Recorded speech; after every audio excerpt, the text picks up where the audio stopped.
Hi guys, it's your girl Eric and I'm back again with another video today. Today is gonna be lit. It's gonna be another video, and as you can see from the title, I'm gonna be reacting to the female version of Andrew Tate. They called her the female version of Andrew Tate. I've never seen her before. I don't know what she has in mind. I literally have no idea what is woman on. But let's see, because I'm gonna react to one of the interviews today, and let's see what she has to say, because we all know what the original Andrew Tate is about. And as a woman, because I am a woman, I have to listen properly of what this female version of Andrew Tate has to say.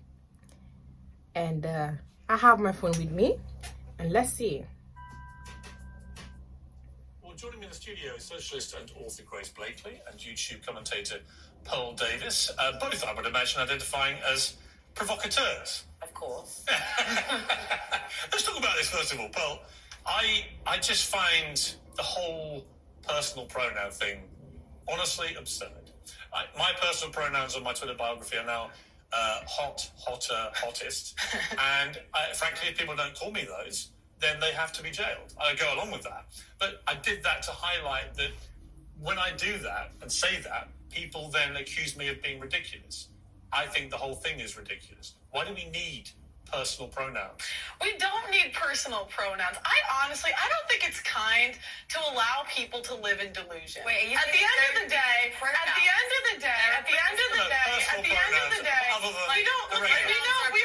we all know what a man and a woman is, okay? Just because you dress like a woman, talk like a woman, act like a woman, it does not make you a woman. And I am so tired of us allowing these people to let us live in delusion. It is delusional to think you are the opposite gender, and it is not kind. I can't even go on. I love flying British Airways, right? My preferred airline, a wonderful airline. And there always used to be a lovely posh voice saying, "Good afternoon, ladies and gentlemen, welcome to Britain." And I used to feel soothing, particularly if I came from another country back to Britain. I felt immediately at ease. My captain was there, sounding like he was, from some wonderful Pathé News bulletin, and he referred to us as ladies and gentlemen. That's now been banned. They're not allowed to say ladies and gentlemen because there might be one person on the plane who says, "Oh, whoa, hang on. I don't identify as a lady or a gentleman." Well, okay, fine. I don't care. But I do. So where's my right to be called a gentleman? Here's Grace? You know how I feel about this. I'm so bored of it all. I'm so bored of the fact that this is the one item that's constantly coming up over and over and over again. And you can completely see why, right? Conservative governments have destroyed our economy. We're in the middle of a massive climate crisis, just after the hottest week ever. I've just come over from Europe. It's extremely hot. And instead of talking about that, we spend hours and hours and hours talking about pronouns, talking about going into bathrooms, talking about, all of this stuff that just doesn't matter. Yeah, but you see, it doesn't matter. Hang on. It doesn't matter to you. I'm so bored. It doesn't matter to you, but it does matter to women in sport. It does matter to women whose young daughters might be using these dressing rooms. It does matter to the victims of male rapists who see their attackers identify as women to get into women's prisons. Sorry, so when you say they don't matter, they really do Let's matter. have those issues aired in the appropriate, spaces. We are. In sport, have that discussion amongst sports people. But literally, it's about priorities, isn't it? There is a certain number of time that we have on these shows to discuss the issues that matter.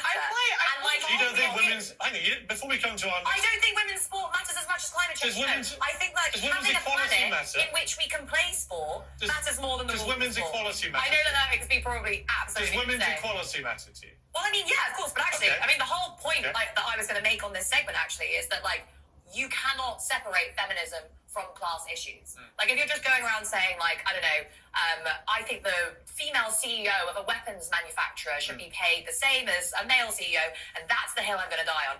I'm not fighting that fight with you, because ultimately, what I care about are the struggles that ordinary women face every day. Well, let's come to the main point of the segment, which is this issue of women's rights to be paid the same as men in sport. Now, the Australian women's football team have criticised the pay gap in the upcoming World Cup prize money. Let's take a look at what they said as a team.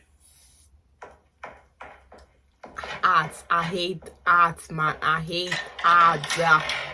736 footballers have the honour of representing their country on the world's biggest stage, this tournament. Yet many are still denied the basic right to organise and collectively bargain. Collective bargaining has allowed us to ensure we now get the same conditions as the Socceroos, with one exception.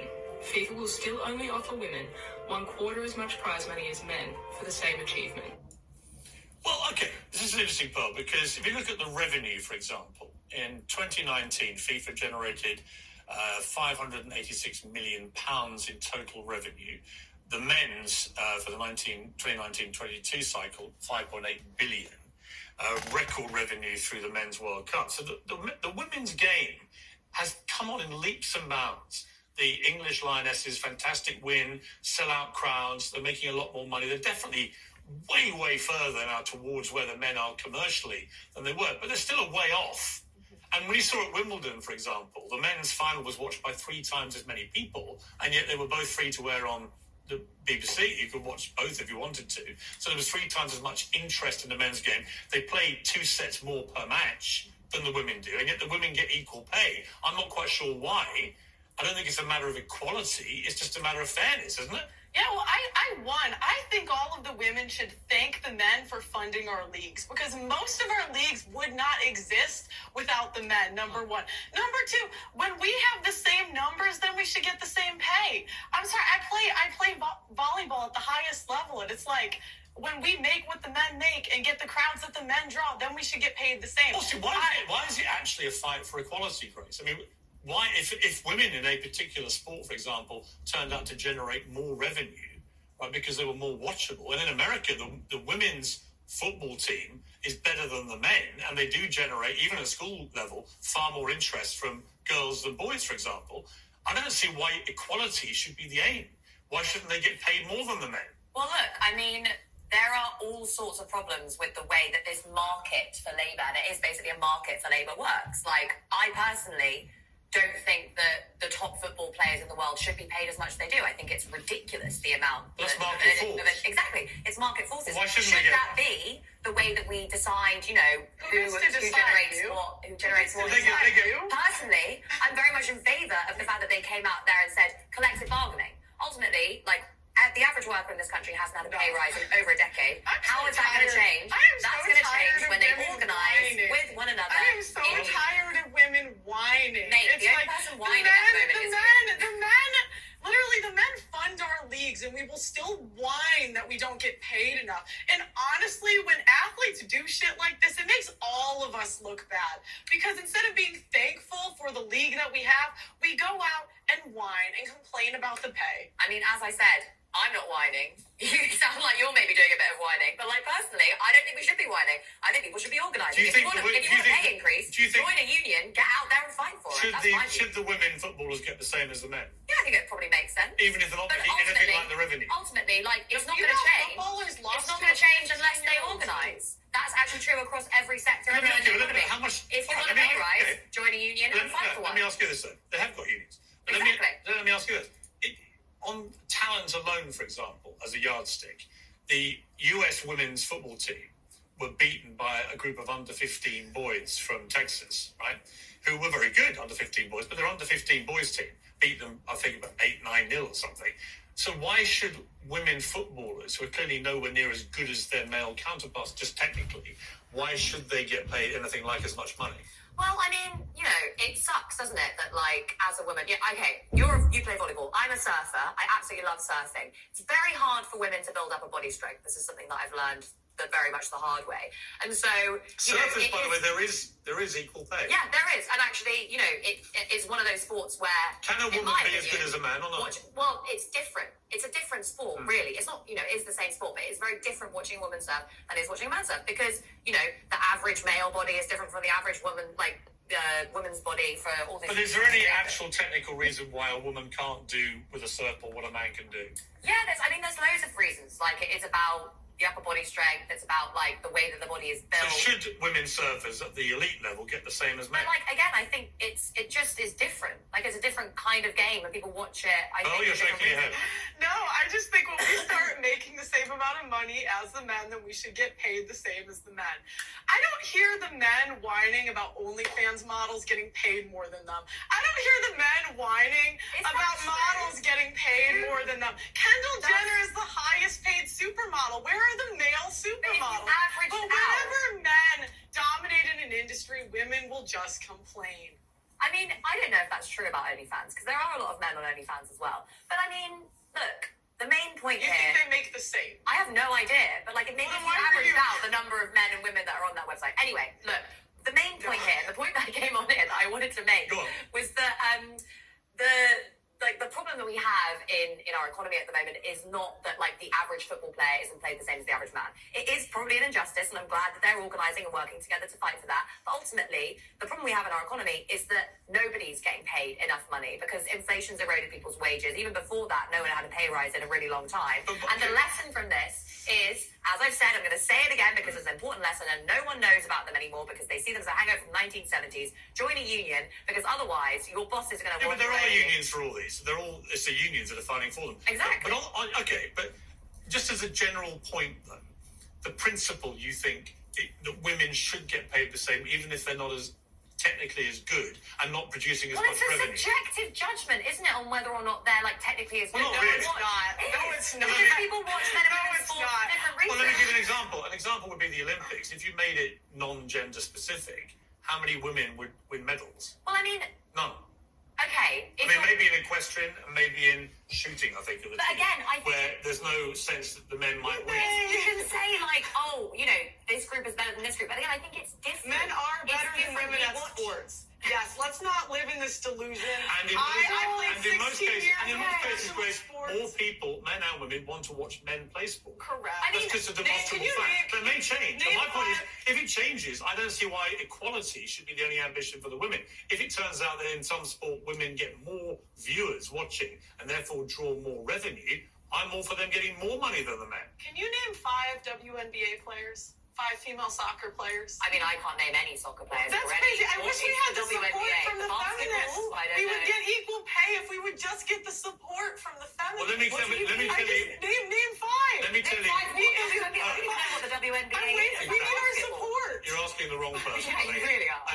But I do want to mention one thing, which is I had Dale Vince on the program. He's been funding Just Stop Oil, and also he was very, very keen to show his feminist credentials because he owns a football team, and he had just hired the first female manager of a football team. But there was a slight problem, which he only made her the caretaker, and I saw a potential flaw here. So let's see what went down when I interviewed him. You didn't think by appointing the first female caretaker manager of a professional men's team you would get any attention? She's the best candidate for the job at the club. This is what happens. You look at within the club, you find your best coach, and you say, take the team in an interim period while we do a proper recruitment process. That's all that's happening here. Why do you keep going back to that? Because she's If you only look a at our record caretaker. of appointments. She's only a caretaker. Look at our record of appointments. So if you believed in her that much, you'd have made her Look at our manager. record You've got all the of appointments. publicity, but actually she's No. not got the full That's job. not how it works. And I suspect what's going to happen is you're going I to go think you find. understood football. You're going to probably go and find a bloke to replace her, and then you're going to have to deal with that.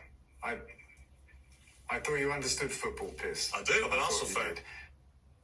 Well, you might be massively unsurprised to learn that 12 days later, Hannah Dinkley has been removed from her job as caretaker manager and replaced by a man. Yeah, Dale talked a good game on feminism and women's rights, and posted about it and got all the publicity, and in the end, he got rid of her after 12 days and put a bloke in charge. And you can make your own view about Mr. Vince for doing that. Lovely to see you both. Thank you both very much indeed. What? I'm not gonna say anything on this interview. I'm not gonna say anything. I was not expecting this. Actually, I don't even know what the content was about. I just saw the female Andrew Tate, but didn't realize that it was about equal pay in sports, because we all know that men are more stronger than women. So sports require physical force, you know. I'm not saying anything, but men are just like physically, physically built, like more bigger, more strong than women. Okay? And I'm not gonna say they are better, they're less. I'm not gonna say anything, but we all know that men are more stronger and more, physical power. That's what I have to say. And yeah, that's it. That was the reaction, but I was not expecting this at all.